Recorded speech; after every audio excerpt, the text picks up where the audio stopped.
Hi, Maria Dolores Erhling. Hi, Patrick. You are part of this university as a professor in ethics and theology. And Maria, you are coming from Sweden, where you have been in the field of human resources for years. Yeah.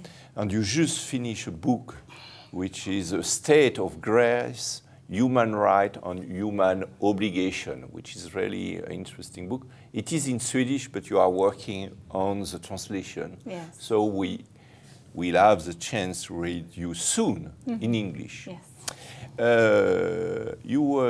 When we was preparing this broadcasting, you told me, oh, I am really interested by emotion. So yes. We were speaking with Patrick and say, okay, but that is very interesting because how it's related to a company, to a corporate life, which is usually emotion is pushed out. Yeah, and, we think that. Yeah. We think that, and actually the emotion come even more strongly, as everybody know. Yeah. So as a human resource director, can you tell us how solve this incredible problem, which is how I deal with my emotion in a company? Yeah, I have several examples of that, and like I write about in the book, it's both our rights and also the obligations. So we have the right, every human, we have the right of emotions. We're humans, so we do have emotions, but the thing is not to express or explode onto others. And you know, when working with human resources, we can say that we do recruitment or any other kind of leadership, but decisions that are very concrete and solid and fact-based. But actually, they're behind that, it's a lot of emotions. And just to be aware of that we do have emotions. And at one time I was working with a team, and a creative way of doing working and realizing this is that they had a room where they could go and explode. Really, they had a pillow and they could go into this room and scream and shout, and then come out and being more centered, more focused, and having a more creative, a more constructive dialogue. My business partner also has a great example of how he made a multi-million-dollar deal with a company just from transparency and compassion. Compassion? Compassion, yes. Wow, that's very, very weird in a company. Yeah, and so he was the CEO of one company, and they were talking about becoming the main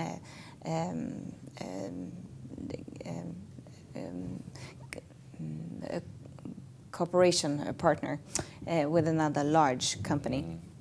And doing this, working together, and in a very transparent way, looking at the costs for both of them and the value, the true value.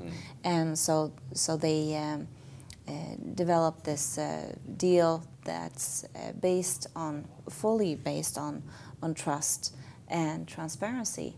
This is our cost, and this is what you get, and also the opportunity for you to grade us and to pay whatever you think we are worth, truly. And this deal was signed in '97, and it's still rolling now.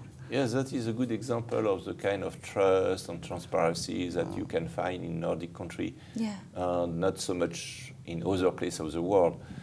Condorcet was saying civilization stop to the limit of the place la place de la Concorde in Paris, you know. So it is a kind of funny. And I am very happy to see that Nordic countries are very civilized country, and even more that the place de la Concorde. What do you think about the question of, Patrick, what do you think about this very specific question of emotion? How you, because as a priest you are confronted to those kind of emotions. Yeah, of course. People are going to die, and yes, it is a part of your work. Yes, but I think emotion is a fundamental part of mankind. And the curious thing is that we build some places like companies where, at least in France, emotions shouldn't exist. So we know that they enter like as a clandestine people, clandestine passengers, you know, because if they are not recognized for what they are just come back. You put them out through the door, and they came back through the window. So I think it is really very important that we recognize, we acknowledge emotion for what they are.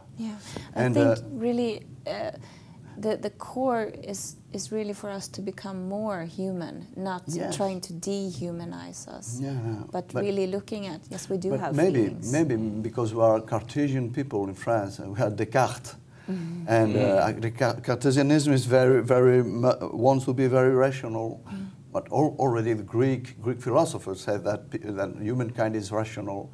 So there is a way of thinking about rationality that say that emotions shouldn't have any space. Rationality would be against emotions, but I think the real rationality should involve emotions. Yes. Yeah. We're both, right? We're both rational and emotional. It's both. So we maybe already in the schools for children, we should teach them how to deal with their emotions, and to create a kind of dialogue between rationality and emotions. But we don't know. We're not used to this. In France, we must be rational.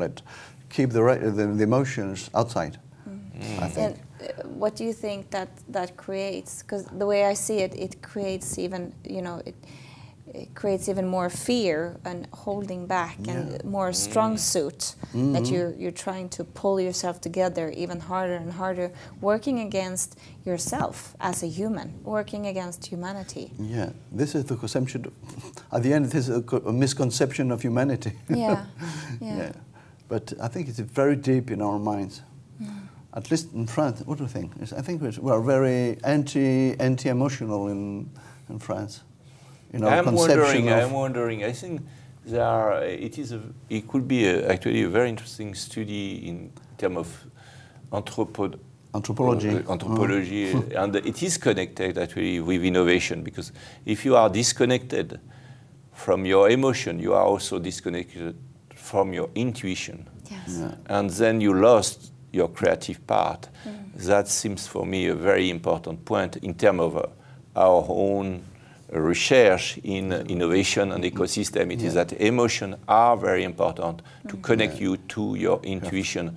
And people who are just rational, they lost the possibility to innovate, because they always think in the box. They are not able to think out of the box. So it is why emotions are so important it was perhaps less important actually in the scientific organization of the work, all the paradigms that we had in industrial era. But as we move to a more creative era where we ask people to be more creative and to involve themselves in the workplace, then if we tell them in the same time, okay, you have to be creative, you have to be innovative, you have to be human, you have to be there, but we don't want your emotion, then you make people crazy. You make people crazy. So there are, it That's seems to me it interesting. is a big issue. I think And it's- it also, I think it creates more fear. Yes, Yeah. and you And cannot and trust more- because then people lie So all the there are time. going And, I think I find it very interesting because finally we see that being more human will be will be more interesting on from the economic point of view. Yes, exactly. That Both, is both it. things grow Yeah. together. Yes. It's yes. not one Yeah. against the other. Yeah. And I think very often we are still in an opposition between the two spheres. Less human, being less human will bring more profit, but It's not. all the contrary. Yeah. So Yes, learning to be more human will be profitable for everybody, even for the companies. Yes, especially for the companies. Yeah. Thank you very much for this insight. Thank you, Thank you. Maria. Thank you, Patrick. We will be very happy actually to visit you in Sweden, and you will show us your fantastic country and all the innovations there and the way people communicate. So I am very, very intrigued to visit you in Sweden. Okay, great. Thank you. Thank you, Maria. Thank you.